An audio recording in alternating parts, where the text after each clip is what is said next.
Going on, Nitro Gang? This is another one of my projects. This one here is it's like some kind of serpent body or something. It's got some kind of like insignia back here. See that right there? It looks like an S and an M. It comes out of Europe. It's a pretty nice body. But, oh, come into focus. There you go. Look at that. That is going to be freaking awesome, dude. And let's see it compared to the new Porsche 911 GT1. Well, this is a Delta plastic, and this is 2 millimeters, and this one over here is only like a 1 millimeter, and I can tell you there's a night and day difference. You know, I used to think the 1 millimeter was the shit. And see, look, you can see how easily I can flex that right there. Let's go over here and look at this. This 2 millimeter, it's a lot harder to flex. I mean, this is like a 5th scale body. The thickness is like a 5th scale on this one here. This is that Delta plastic 2 millimeter. And this is just like a typical 1 millimeter. I mean, this is even thick compared to a 10th scale. 10th scale is probably, you know, thinner than this. I don't know how thin that one is, but this would be the other project I got coming up.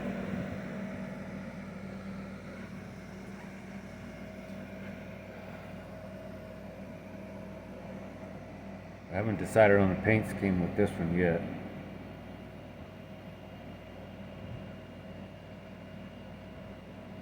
But I still got to buy the 2-speed and stuff for this one here.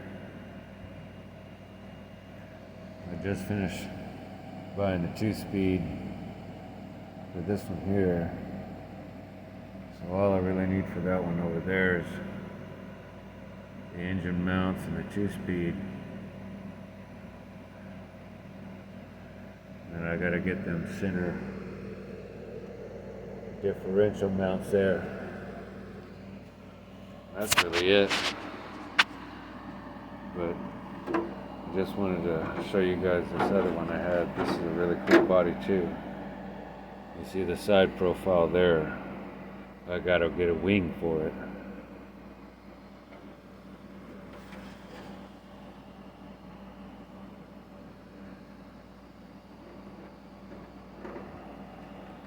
But this, you know, I used to think that this 1 millimeter stuff was the shit.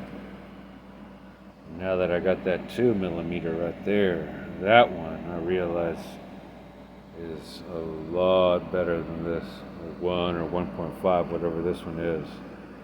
And this one was a thick one. This one is thicker than your typical 8th scale. So this one here might be a 1.5 or whatever they call it, but that 2 millimeter Lexan is the shit. So if you can get a body from Delta Plastics and it's, you know, 2 millimeter, that's the one you want to get right there. Because this one over here, I mean, regardless, you're still going to have to reinforce it on the inside. I typically use like a black duct tape after I, you know, spray it a couple times, and then I'll put like a white coat underneath, and then I'll put that duct tape, because that duct tape is flexible, but it also reinforces it with that vinyl that it has in it, and it keeps the paint from flaking off in case you hit something, the body flexes or whatever. But I was thinking this one here, because it's so thick, I wouldn't have to do that, but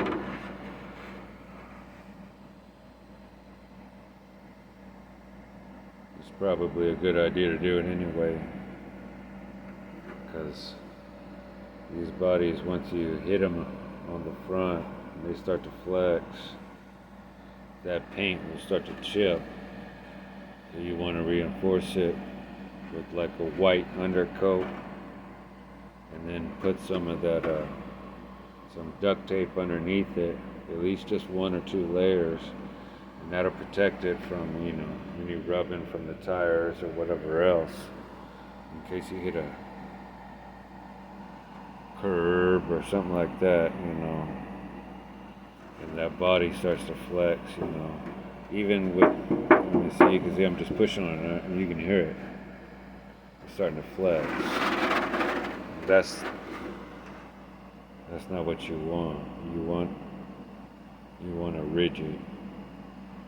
If it's not rigid, then you want it flexible or pliable so that it maintains its shape afterwards, after it flexes. So you have to put that duct tape on there.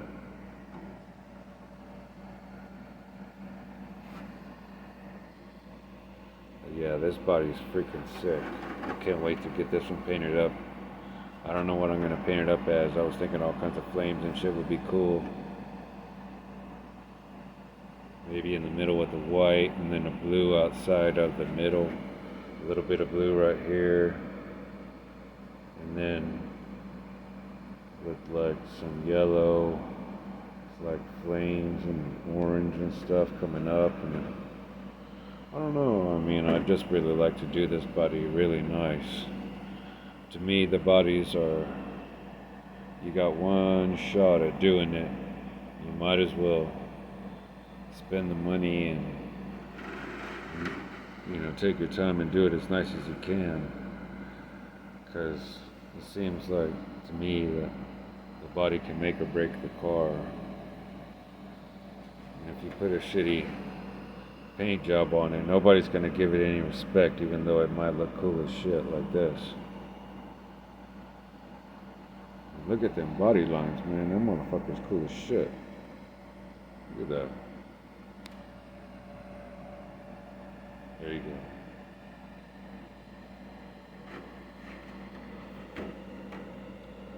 Yeah, I'll get a badass like carbon fiber wing or something to put on the back of this one here.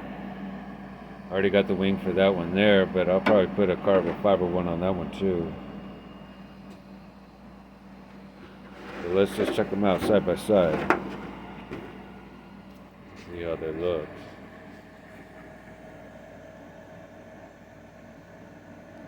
So that one there on the right, that Porsche from Delta Plastics, just a little bit longer, because that nose sticks out a little bit like that.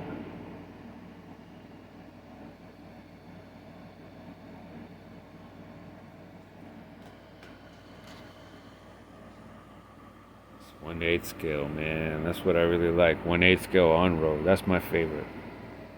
Everybody, they got their favorite thing and this and that, but 1/8 scale on-road, that's my favorite.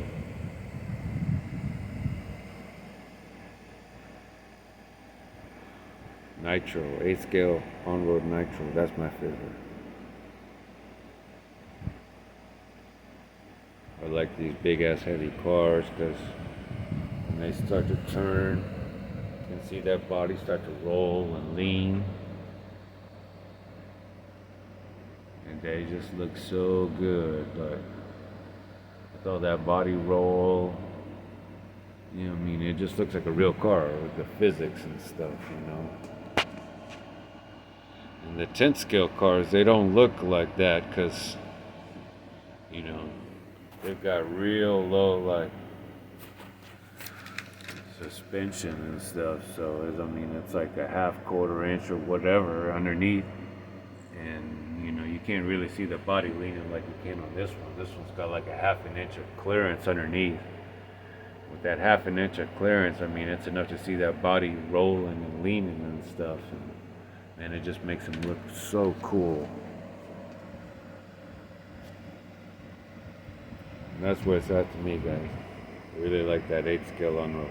Don't get me wrong, I like 5th scale on-road too, but, you know, I can't really afford that right now, so 8 scale on-road is where it's at for me. I really like that. Alright guys, we'll see you later. Peace out.